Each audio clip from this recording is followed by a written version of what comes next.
Okay, this is Encore Lesson 37. We have it's 37 and 38 that we're going to do for you today, and hopefully that will help you get through understanding integers and their opposites on a number line. This is going to lead us into a later discussion of absolute values. So the first thing that we want to talk about is looking at a basic number line. 0 is usually in the middle. So we're starting here. Everything to the right is obviously in a positive, and everything to the left is in a negative. So our goal is to understand the opposite of certain numbers, and that's the distance to 0. So if we have a -6, we are 6 places away from 0 if I were to count in this way. So the opposite of a -6 would be a +6. So we're basically just switching a positive and negative answer.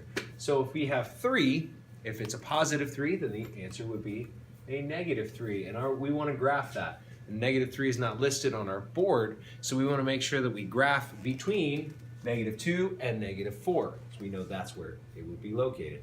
-3 is going to be right there. So if we have an opposite, and I'm not sure if you guys can actually see that, so let me make that a little bit bigger. Boom, just like that. So we have an opposite of +10. Our then opposite is going to be -10. So if it's positive, it's negative. If it's negative, it's positive. And that would look from +10 up here to -10 down there. Now they want us to graph both the integer and its opposite. So that's going to show us that the distance to 0, of course, would be the same. So just like +10, -10. If I start at -8, I obviously want to be at +8. We're going to make that a nice big number for you. Now, why do positive and negative numbers exist? Why are they really important to us? If we get down here, we run into a couple situations that you might see in real life. One of the most applicable for us is bank accounts. When you're adding to a bank account, they never subtract anything. They always add a negative, which seems like a small difference, but it really, really matters.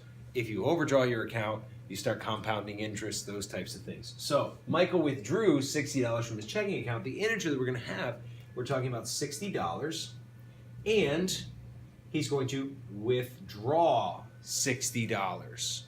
So he has the integer as a -60. And in this case, what 0 represents is the amount of money he started with. Let's do one more. Raquel gained 12 points while playing a video game. So she gained 12 points. That means she went up.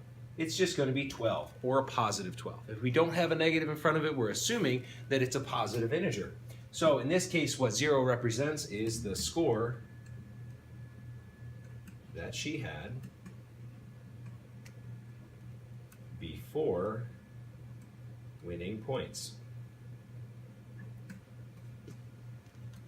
Now that could have been she was at 105 points and then she just went up and she gained 12 points. Now she's at 117. Or it could be that she just started the game and she just got 12 points. So in that case, then she's going from 0 to 12. So 0 in this situation, the absolute 0, the very bottom would be no points whatsoever, just starting the game fresh.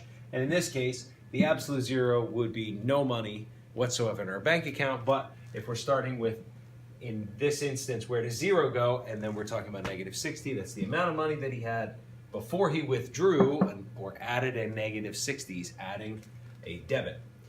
So if we were to then parlay this and move it into 38, the hardest part for people to understand is where do these numbers go on our number line? So I've got 4 numbers here. I've got -1 and 2/5. I've got 0 and 6/10, -1 and 2/10, excuse me, and 1 and 8/10.